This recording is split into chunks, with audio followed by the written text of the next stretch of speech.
here tonight to offer people a constructive alternative for 2024.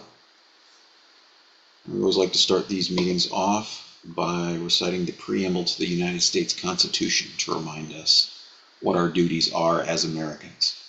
And so I've got this up on the screen here. We, the people of the United States, in order to form a more perfect union, establish justice, ensure domestic tranquility, provide for the common defense, promote the general welfare, and secure the blessings of liberty to ourselves and our posterity, to ordain and establish this Constitution for the United States of America. That's our mission statement for the United States. Those are our duties as Americans. These are the things that we're supposed to be trying to accomplish. And unfortunately, we as a nation are coming up short. So the American Union model offers a way to address this and to steer us in a better direction. So let me go ahead and let me introduce myself. My name is Brian. About 25 years ago, even as a young man, I recognized that the political system was not working to serve us. And so I got involved with third parties, looking for ways to fix the system from the outside. After a while, I realized that didn't work. You couldn't gain enough influence. The elections weren't set up in a way that allowed third parties to successfully compete. I didn't really understand why.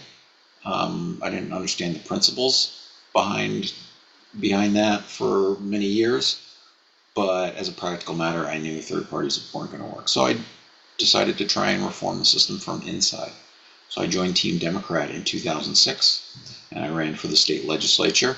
I was one of the many, many people who were frustrated with the Bush administration and the Iraq War.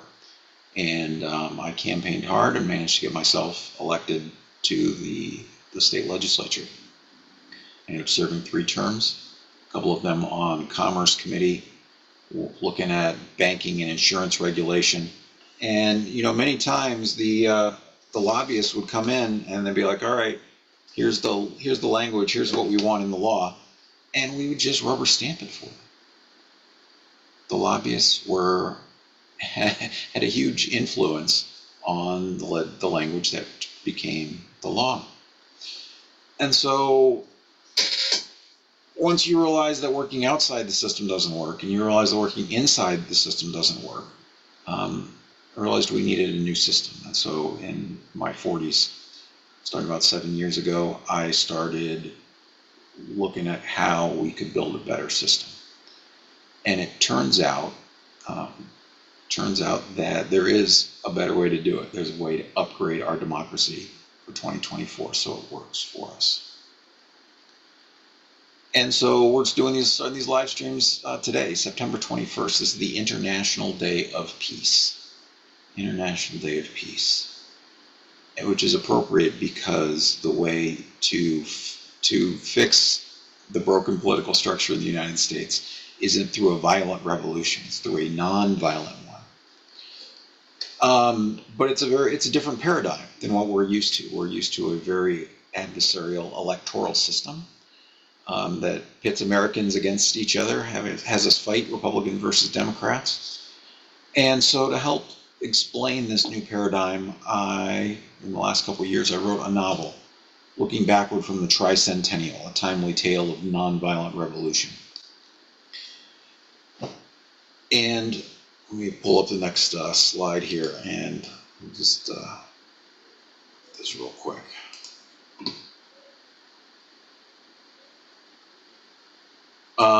So the novel uses fiction to present this new paradigm. It shows exactly why third parties don't work and how unionizing as voters is powerful. I'll talk more about that in a few minutes. We look at America's history. What are the historical precedents?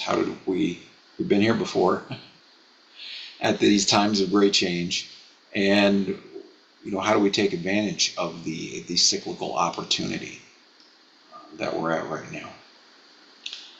We talked about nonviolence at the center of this paradigm, and so that includes a group fast in the Gandhian tradition. I'll talk more about that at the end of the hour. The novel also looks at the how and the why of monetary reform. We'll get into that in a couple of weeks. And most importantly, though, emphasizing human worth and value.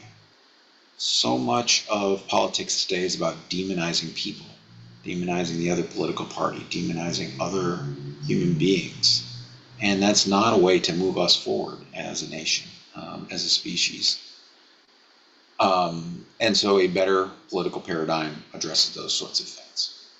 The book also details the Trump-Biden peace plan, the legislative package that serves as the American Union's legislative demands for 2024. The book offers a clear call to action, and it's also published under a Creative Commons license, so you can find free copies of this if you're on the internet and through the website anamericanunion.com through the Fast for Peace page. And so the American Union is really an answer to a challenge that Martin Luther King threw down in a speech, his Beyond Vietnam speech 1 year before he was assassinated. And he challenged people. He said, "Our only hope today lies in our ability to recapture the revolutionary spirit and to go out into a sometimes hostile world, declaring eternal opposition to poverty, racism, and militarism. With this powerful commitment, we shall boldly challenge the status quo." Now, how do we challenge the status quo? What is the problem with the status quo that is allowing poverty, racism, and militarism, his triple evils, to have such solid footing, to generate so many issues in America? What's not working in our democracy? And the answer is Congress. The problem, 95% of our problems revolve around Congress. Congress has a constitutional authority to set national policy, and for the most part, they are failing. They are not doing the things that they're supposed to be doing. The fiscal year is up, in 10 days, and they haven't even managed to pass a budget.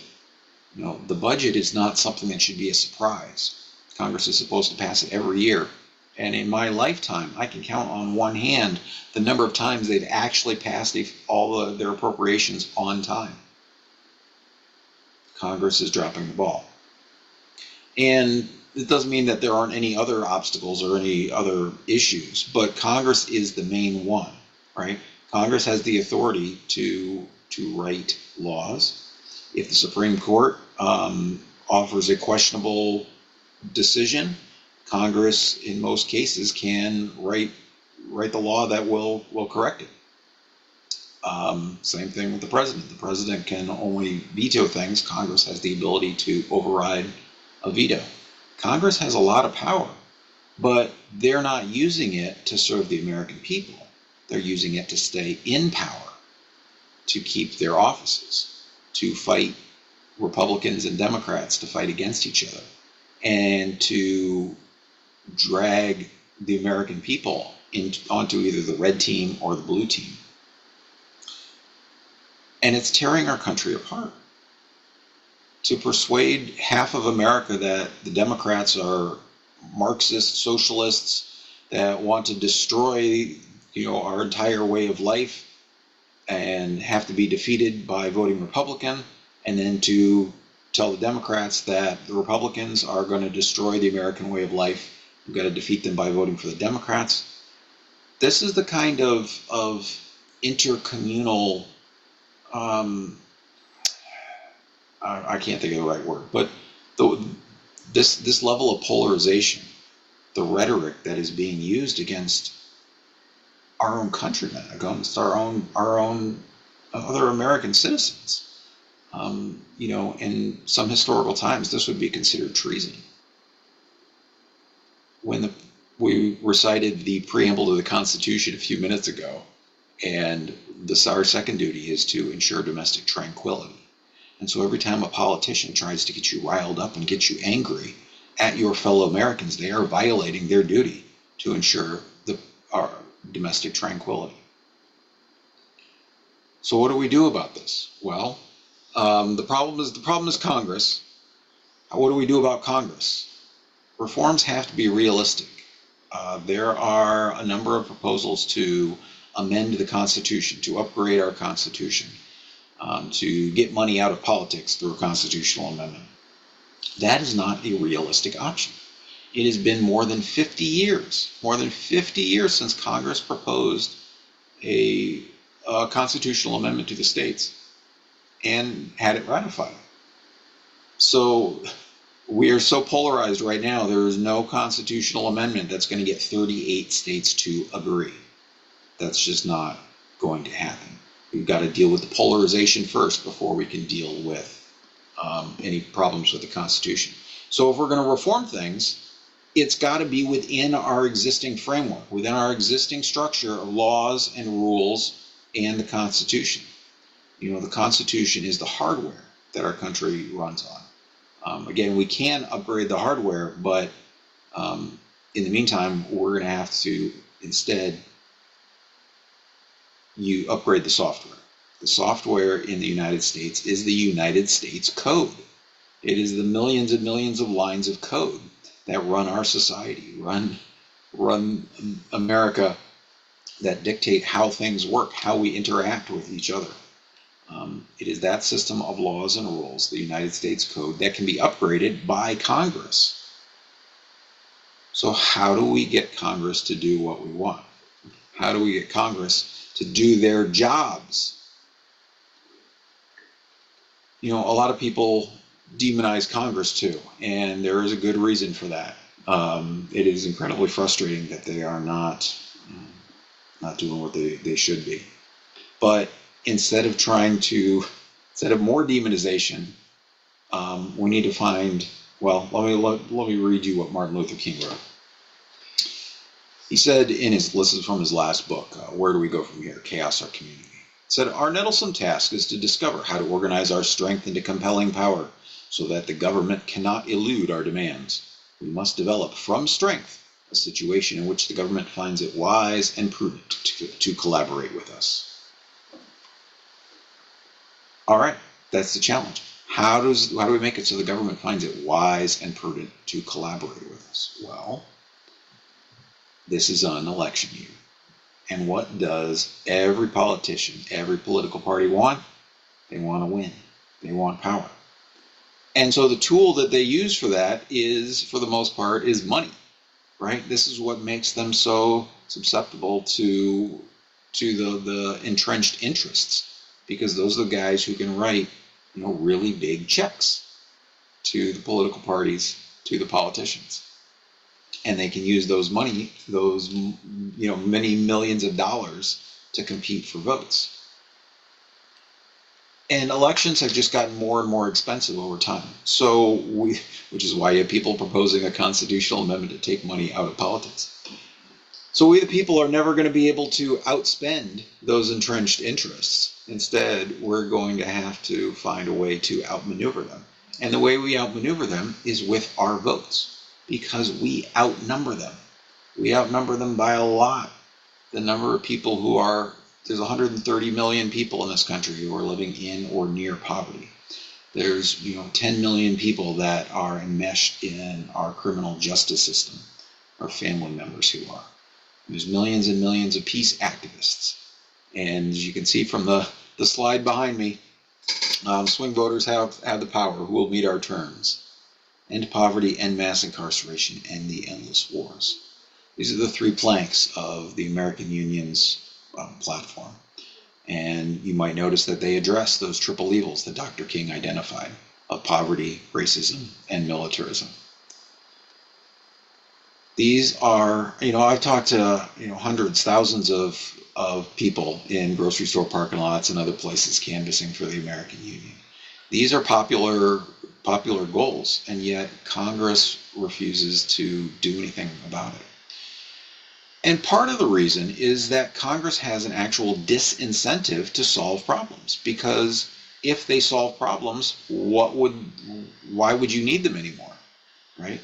If they actually, let's take abortion, for example, right? For how many decades did Democrats run on, Democrats fail to codify Roe v. Wade and instead use it for fundraising. We've got to defeat the Republicans because otherwise they're going to change the status quo. When instead the status quo, was the only reason that the Supreme Court could influence abortion policy in that way is because Congress had failed to act.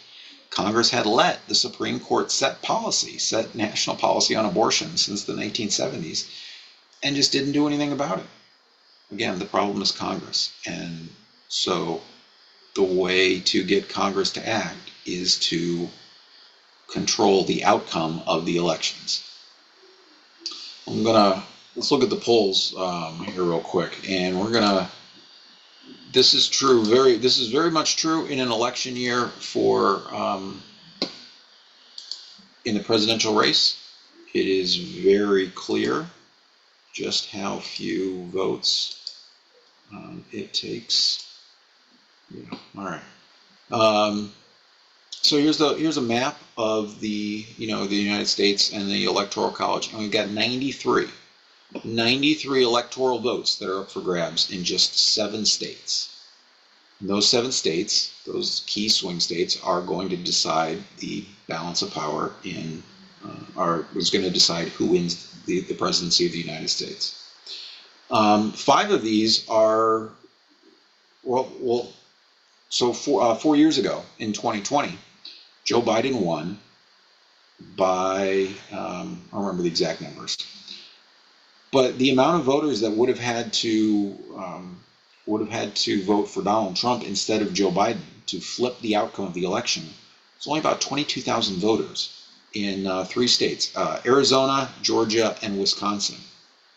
Those 3 states, if 22,000 voters had voted for Donald Trump instead of Joe Biden across those 3 states, the outcome of the presidential election would have been totally reversed.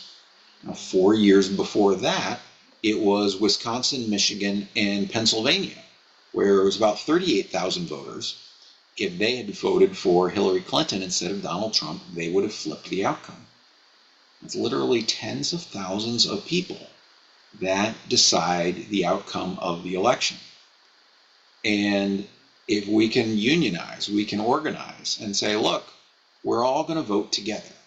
We are going to choose the next president of the United States. And there's really nothing they can do to stop us. That's the thing. What are the Republicans? Neither party has a choice, because by their very genetic makeup requires them to compete and try to win. They cannot possibly concede and say, that's fine, we're just going to let the other colored party have the Oval Office. That's not something that they can do. So when a union of swing voters controls the outcome, it will bring the political parties to the negotiating table. And we're going to talk more about, and the negotiating table, that's where we have our set of demands: end poverty, end mass incarceration, and the endless wars. All right, let's take a look at these polls here. All right, the national poll has Harris up by 2.8 with 48.6%. Most of the country is, it's this key block, 5.6% of the electorate is up for grabs. Pennsylvania, one of these key states, we got 3.5% that's up for grabs. Harris has 49.2, it's under 50%. Virginia, Harris is under 50%. It wasn't one of our key swing states, but still a very close race. Arizona, our key swing state, Trump is slightly ahead with 47.2, and 6% of the electorate is up for grabs. Georgia, Donald Trump is slightly ahead with 48%, so it's 1.6%. Michigan, Kamala Harris has a whole 50%, not more, but exactly 50%. Nevada, another one of the swing states, Harris is only 47.6 in the lead. Other voters have 6%. North Carolina, Donald Trump is at 47.6, still well shy of 50%. Wisconsin, Harris only 49.2%. Is that our swing states there? And so you can see that of those 7 swing states and on a national level, the only place that one of the 2 major party candidates has 50% is Michigan. And Kamala Harris has exactly 50%. Look, they cannot win the Electoral College without the help of swing voters. And so a union of swing voters who can say with certainty that we are going to vote together to decide this election will absolutely get their attention, will absolutely bring them to the negotiating table. Now, we saw something like this something similar with Robert F. Kennedy Jr. Recently, right? He was polling at about 2%, and so he approached both the Harris campaign and the Trump campaign and said, hey, how about I give you my endorsement in exchange for a role in your administration? And the Harris campaign turned him down. Donald Trump said, okay. And so RFK went ahead and endorsed Donald Trump for president. Will those 2% of voters all follow over to Trump? I don't know. But having that key block of swing votes, block of voters in a close race, it brings the candidates to the negotiating table. Now, this same dynamic is true of Congress as a whole. While about 90% of congressional seats are safe in that we already know which party is going to win, Republican or Democrat, it's the last mile of seats, the 10%. I think Ballotpedia says there's 55 seats that they consider up for grabs. And so in those states, in those districts, and we know which ones they are, that's where the decision will be made, who's going to control the House and who's going to control the Senate. Now, right now, we've got a Republican-controlled House where they hold 51% of the seats. And we've got a Democrat-controlled Senate where they have 51% of the seats. And we've got a president in the Oval Office who got 51% of the vote. You do not need that much to be able to swing elections. It is those voters right there in the middle who have all the power. And we can use that power to collectively bargain for a better social contract, one that ends poverty, ends mass incarceration, and ends the endless wars.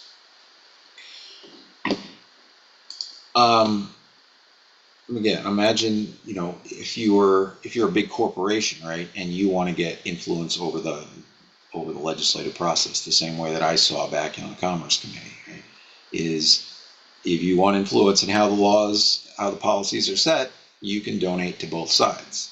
You don't care necessarily whether it's red team or blue team in power as long as you have influence. And so a union of swing voters, as long as you're not hung up on whether it's red team or blue team, swing voter is someone who's willing to vote for both Republicans and Democrats. That's how you can get the leverage. And so that's what a union of voters can do. So that's the dynamic of how exactly you can get leverage, but then the question is, what is that leverage for? Again, today is September 21st. Today is the International Day of Peace. And we talk about Martin Luther King Jr., who he offers a large part of the philosophical framework for the American Union. And sort of his spiritual guru in nonviolence was Mohandas Gandhi. And Gandhi's tactics of nonviolent organizing, as well as Cesar Chavez organizing the United Farm Workers. Their tactics are the same ones that the American Union can use. And so what really one of the many things that sets a union apart from a political party. The American Union is not a political party and does not run candidates. Because a union, let's talk about a labor union, right? A labor union doesn't say, we want to raise and we want to take over the company, right? It's not about seizing power for themselves. It's about negotiating a better working conditions, right? A tenants union doesn't say, we want to stop rent increases and we want to own the building, No, they're negotiating for better living conditions. All right, a students' union doesn't say, we demand that we get to teach the classes now. No, student union looks out for the students.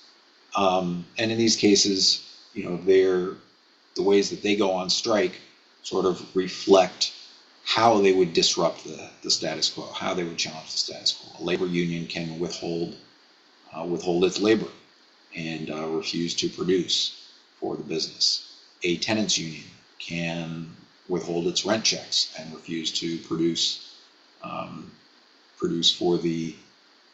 for the landlords. A students union can boycott classes, and so a union of voters has to be able to disrupt the status quo. And the way that would work is through a general strike in the ballot box. As I've talked to people about this model of unionizing as voters, some people seem to think that if you don't get what you want, well, then you refuse not to vote, or you're going to vote third party. Well, then you're giving up your ability to be a decider. And then you don't really have any leverage at all, right? If Robert F. Kennedy said, hey, will you offer me a role in the administration? Otherwise, I'm going to stay in the race. There's not so much leverage.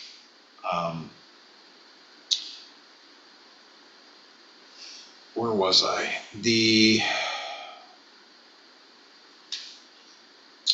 So a general strike in the ballot box means still being the deciders. You got Republicans and you got Democrats, but the key is not to think of them as Republicans and Democrats. That's one of the keys to this new political paradigm. The key is to divide them not by political party, but into incumbents and challengers. Remember, Congress is the problem. Congress is the reason that that policy is not getting set. And so the deal for Congress is essentially get the job done before the election, and we let you keep your jobs. So the incumbents, you want to create an incentive for incumbents to do what needs to be done. And if they refuse, then you can kick them out of power, kick them out of office, and elect their major party challengers. Again, you're not going to be able to, eliminate and flip all 435 seats in the House and all 34 seats up for grabs in the Senate. If you look at those polls, some of them, California, some states are very blue, some states are very red. But you can flip control of the chambers, and that's the thing. That's the leverage, right? Because leadership wants to stay in leadership. They want to see their party win. The other side wants to see their party win. And so as a union of voters playing incumbents versus challengers, you can say, look, we're going to let you keep your jobs if you get this done. You've got to actually serve the people. If you're not serving the people, then you're going to be asked to step aside. Not so much asked as forced to step aside. And in 2022, it was an incredibly small number of voters. It was 5,000 members across 5,000 voters or so, 4,000 or 5,000 across 5 House districts could have flipped control of the House from Republican to Democrat. And it was 30-odd thousand voters in 2 states who could have flipped control of the U.S. Senate from Democrats to Republicans. And again, it was 22,000 Biden voters that could have flipped the election to Donald Trump. And it's tens of thousands of people in these key swing districts that decide the outcome. We do not need if you're running as a third party candidate, you need 35% of the vote, essentially, to win your race. But as a union of voters, you really need just a tenth of that. 3.5% is more than enough to control the outcome, to control the balance of power in Washington, D.C. And as we looked at these numbers, even 3.5%, you don't even need that many as a practical matter. Could be smaller than that. 3.5% is unarguable. And some of you might recognize that percentage, 3.5%. It has been identified as the percentage of the population that helps a nonviolent movement succeed in delivering political change. That's the 3.5% rule. And so finding that number correlated to the percentage of the electorate that could consistently control the outcome. There's a nice little bit of correlation there. All right, so we talked about how you get political power. Again, political power not to get yourself elected to office. The American Union is not running candidates. The American Union is about being the deciders, trying to negotiate a better quality of life for every American. And so how do you, so that's that half. The other half is crowdsourcing the legislative process, doing the work that Congress is failing to do, writing good policy for the United States that addresses the problems that that are addresses the problems that are, I want to say, destabilizing our country. And poverty is probably foremost on that list. Poverty has a lot of negative side effects. And so I think just real quick here, I'm gonna share this list here of the 101 policies that are in the Trump-Biden peace plan.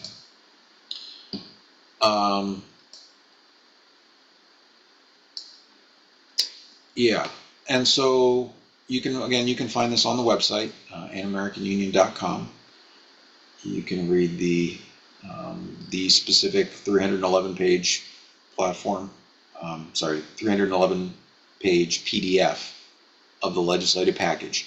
These policies, I just want to emphasize, this is one of the other things that makes the American Union different than political candidates. Candidates run on nebulous promises. They say, elect me, and then I will do these wonderful things, and they throw out these sound bites, but then nothing happens. They don't get turned into actual policy. Like, remember Joe Biden running, he said, oh, we don't want Medicare for all, we want a public option. That's what he supports. Okay. Has a public option even been introduced in the last 4 years? Not at all. We went through a pandemic and we got zero healthcare reform as a result, when it should have been very obvious to everyone that our healthcare system needed some attention. And yet Congress did nothing. Congress did almost nothing. All right. So remember those 5 duties in the preamble of the Constitution. The legislative package is broken out into 5 titles that correspond to each of those. Establish justice. This is the ending mass incarceration with major criminal justice reform. I'm not going to read through all of these, but put them on the screen and you can kind of skim through there as you like. See, a couple of these down here are addressing Supreme Court decisions. Again, Congress has the ability to do that. Title II, ensure domestic tranquility. This has a 10-year truce on the wedge issues of guns and abortion, because the vast majority of people in the United States are reasonable people who can find a middle ground. And so we can just go ahead and codify a middle ground that makes the majority of people happy and stop fighting for 10 years. All right, Title III is provide for the common defense. The framers were very concerned about standing armies. They put in the Constitution you can't even fund the army for more than 2 years at a time. And we have far exceeded the framers' intentions. So scale back the military-industrial complex and put some of that money towards more productive uses. Title IV is about promoting the general welfare.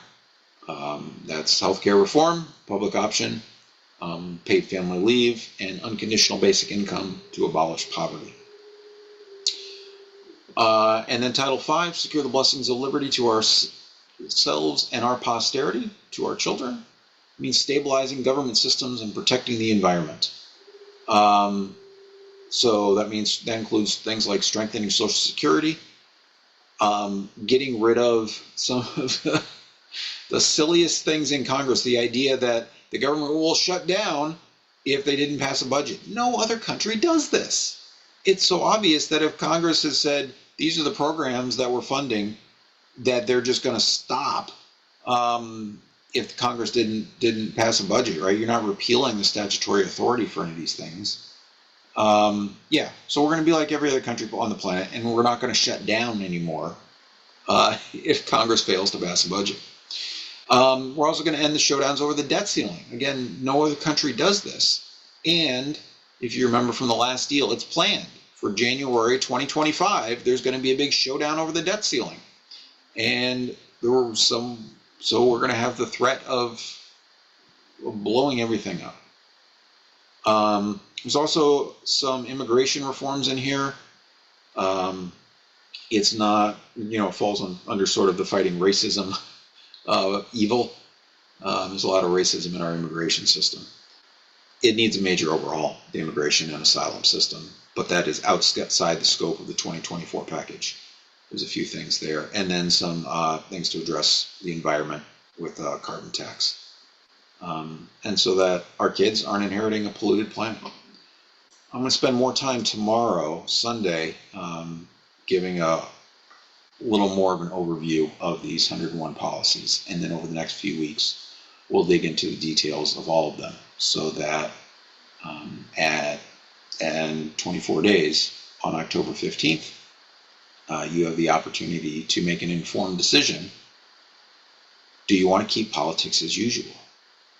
Or do you want to do something different? Now, what are your options, right? You can pick the red team, the blue team, or you can go the other way, which is voting third party. And mathematically, it's the same as not showing up to vote at all, right? Or which some 80 million people who were eligible to vote in 2020 didn't bother to vote. And you can understand people's frustration because politicians make promises. Politicians say, elect me, I will solve the problems, and then they don't. And we don't even really expect them to actually deliver anymore. We don't expect politicians to solve the problems because we know they're lying. And let me swing back to this real quick, right? It's not so much that they're lying, is that the whole system is dysfunctional. That you can elect someone who really genuinely wants to change the way that the United States works, to improve things for their constituents. And they wade into the swamp of Washington and realize they cannot get anything done. The only opportunity for getting something done is to try and work your way up into leadership in your chosen political party, which takes years and a heck of a lot of fundraising. That means every week you got to be dialing for dollars to raise money for your political party, in the hope that maybe someday you can get influence. And when you spend all of your time talking to the rich people who can write big checks, and Barack Obama talked about how this when he was in the U.S. Senate, how this influenced his thinking.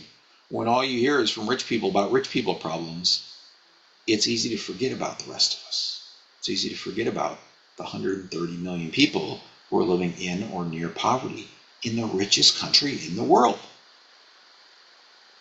The United States can fix our problems. We have the ability. We have the ability. And we can raise the standard of living for every single American by working together. Not by fighting for the red team or the blue team, but instead by refusing to fight, by coming together as a union of voters, using Martin Luther King's example of radical love, of seeing the best in everyone, of trying to help them be all that they can be, by trying to help Congress succeed in passing good policy. It's very tempting to, again, as I said, to demonize Congress and want to see them destroyed and kicked out of office. And I get this response as I'm canvassing. I talk to people, what do you want Congress to do? I say, we want term limits. Okay, great. So if you successfully kick all 535 members of Congress out of office and replace them with 535 hand-picked people, what would you want them to do? And a lot of times people have trouble with this question because we've forgotten what functional government looks like. And we're not going to manage to squeeze it out of our existing system. That system is too corroded, too corrupt, it's rotting, it's decaying, it's festering. The status quo needs to be challenged. And so the way to do it is to build a shiny new political structure around the old one, where politicians and political parties who want to win will jump on board the American Union model as long as swing voters are key in deciding whether or not they win or lose the offices that they want. That is how we can that's how we can get political power for the millions. Again, just like the big companies, not to win office for ourselves, but to guide legislative policy, to address those 101 policies. Now, let me emphasize again, nobody likes all 101 policies that are in the legislative package. Nobody is supposed to. We're all supposed to be willing to compromise. And because that's really the lesson of the Constitution. When the framers wrote the Constitution in 1787, none of them liked everything in it. They all had to compromise. And they were willing to, because they knew America was worth saving. And that if something didn't change, that the Articles of Confederation was a totally dysfunctional form of government and it was going to tear the country apart. So they compromised. They came up with a better way of doing things, and it has worked relatively well for the last 200 and some years. But we need to change again. And so the way that we can do that is by unionizing as voters, by crowdsourcing the legislative process, and then by collectively bargaining as a union of swing voters for the political power to enact those changes. So the 2024 legislative package, the Trump-Biden peace plan, is a take it or leave it offer. Congress can pass this whole thing, or they can refuse. I want you to kind of think of the American Union, the People's Legislative Assembly, as a third branch of Congress, making one offer to the other two chambers. They can either accept it or they can veto it. But the catch is, it's got to be done before the election. I'm not going to take promises, no credit or promises, from politicians. Congress has the power to act. If they use it, they can keep their jobs. And we can all win. Right? We can address these problems. We can demonstrate to the planet that the United States is still a functional democracy. We can represent it to the planet that the United States can get its act together. We can demonstrate to the planet how 21st century collaborative democracy can work. It was, 200 years ago, it was the Declaration of Independence and the Constitution that set a standard in the modern era for how democracies worked. And, other countries copied us, modeled us off of us. And in the 21st century, it's time for an upgrade. Because, when the framers wrote the Constitution, they were all gathered in one sweaty room in Philadelphia for 4 months during the summer of 1787, because that was the only way they could communicate, was face-to-face, in person, or by snail mail, right? What we lovingly call snail mail today is very, very slow. And so for a group of people to collaborate, they all had to be in one place. Washington, D.C., we have all 435 members can fit into the House chamber. The Supreme Court is right across the street. The White House is, not that far away. We had to put all these pieces of our government together because there was no faster way to communicate. That is no longer true in the 21st century. We very much have the ability to communicate and collaborate across the country, and to and to design a better system. So The American Union offers a model for doing just that. First, with the People's Legislative Assembly as a way to write policy, and then as a way to exert leverage over Congress by unionizing the swing voters. All right. How exactly does this work on October 15th? October 15th is Muster Day. And if you read the novel, Looking Back from the Tricentennial, and I'll be giving away an autographed copy of this in a couple days. You read the novel, October 15th is Muster Day,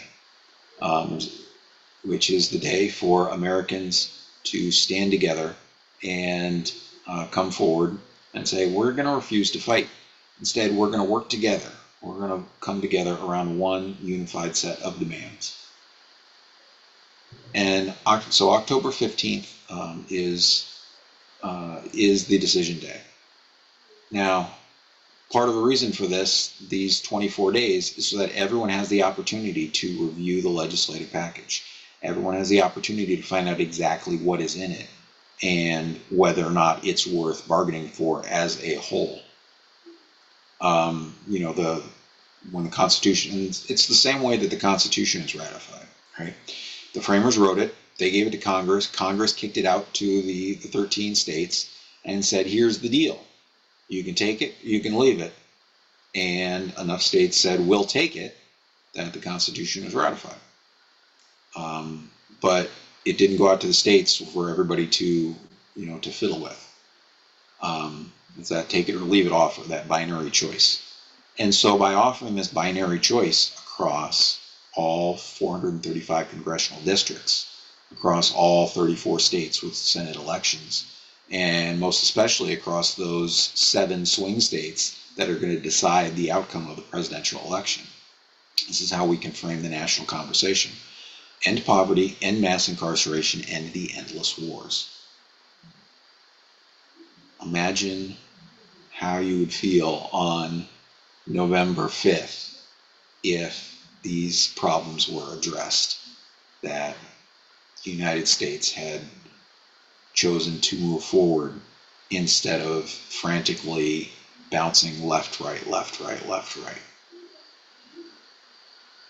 All right, and all right, let's swing back here. I got about 5 minutes left, and look for any questions in the YouTube chat. So I thought the hub of the American Union model is a monthly group fast. This is a fast for peace that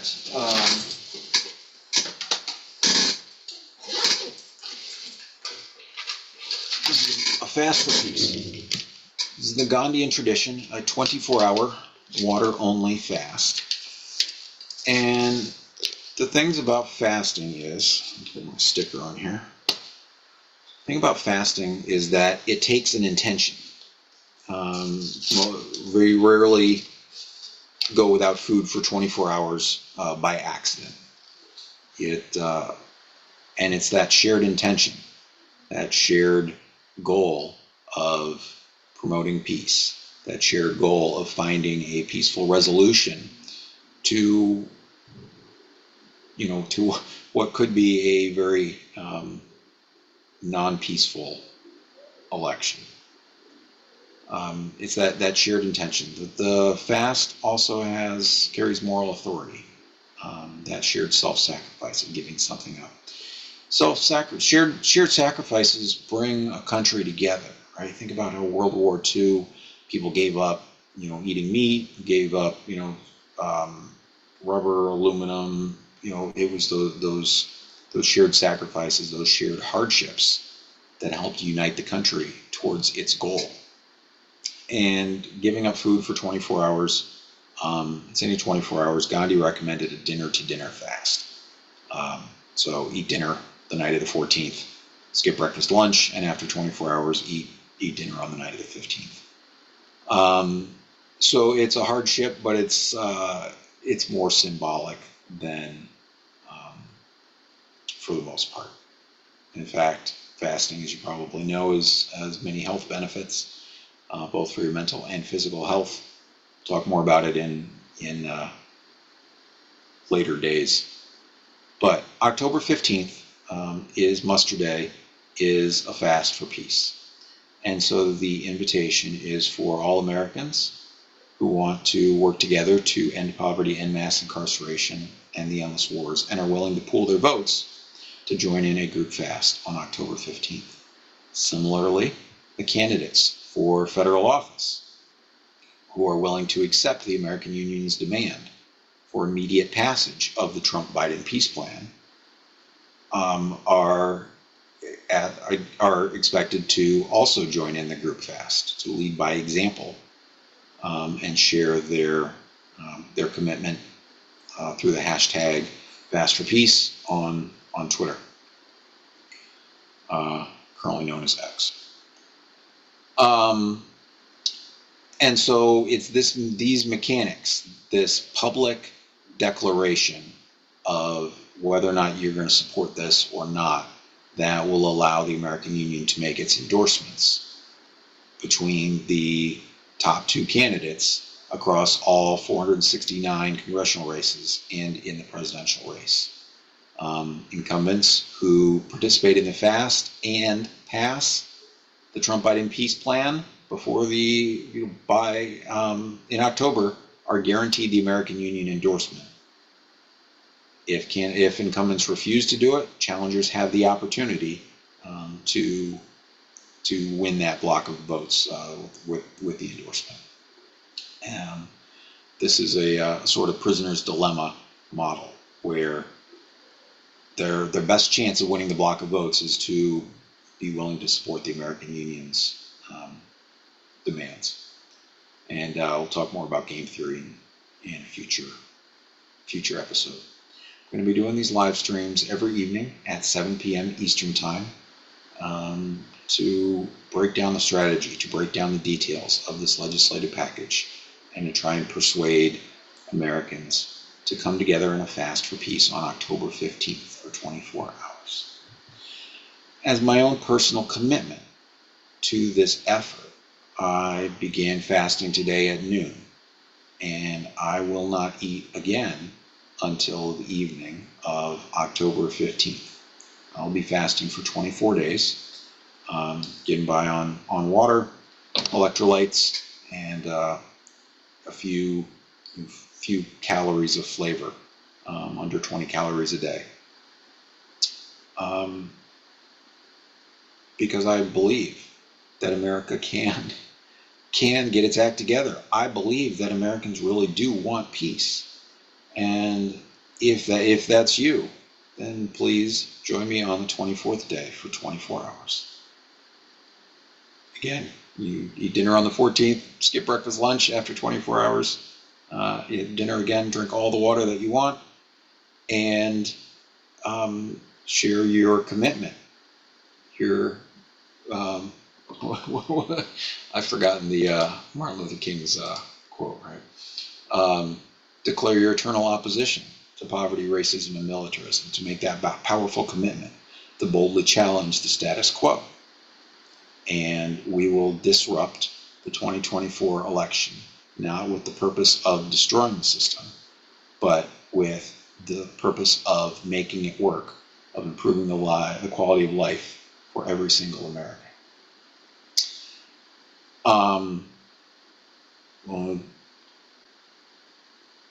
We talked how incumbents versus challengers works for Congress. For the most part, there's some edge cases, but incumbents get the job done. They're eligible for the endorsement first. If they're not interested, then the challengers can have a chance to steal the endorsement. The presidential election is slightly different. This question was put to the members of the American Union this month. Members qualify themselves to vote by participation in the Fast for Peace. And in September, 3 options were laid out on how to make the presidential endorsement. And the winning selection has a few, says that if both Republicans and Democrats cooperate to enact the Trump-Biden peace plan, the presidential endorsement will go to the political party which delivers the most votes for its enactment in Congress. So Republicans have an 8-seat edge over Democrats. Whether they could get everybody on board or not, Republicans are kind of fractious. You'd have to see. But that's how the presidential endorsement would be made in that scenario. If only one candidate, one political party is able to demonstrate their commitment to enacting the Trump-Biden peace plan before the election, then the American Union would award that political party the House, the Senate, and the Oval Office. Again, huge incentive for neither party to ignore the demand of a key block of swing voters. And should both parties refuse to cooperate, there would be a general strike in the ballot box. And the American Union endorsement for President of the United States will be made at random. The American Union, the powers that be cannot stop the American Union from being the deciders. Again, it's literally tens of thousands of people who will decide. And the American Union endorsement will be based on the closing number of the Dow Jones Industrial Average on October 30th. If Joe Biden has not, on October 30th. If the Dow Jones Industrial Average closes on an odd number, then the endorsement will go to Donald Trump, and will grant his wish to be the 47th president of the United States. If it closes on an even number, if the ones place is an even number, then the endorsement will go to Kamala Harris and the Democrats. So this is by putting the votes on the table, by taking the undecideds and emphasizing that they will be the deciders, the major parties won't be able to ignore the American Union. Please help us reach that 3.5% in the polls by insisting to any pollsters you talk to that you are a true swing voter who will vote for the American Union endorsed candidate for the House, the Senate, and for the Oval Office. All right, it's been 1 hour, and I'm going to stop there tonight. For tonight, please join me again tomorrow evening at 7 p.m.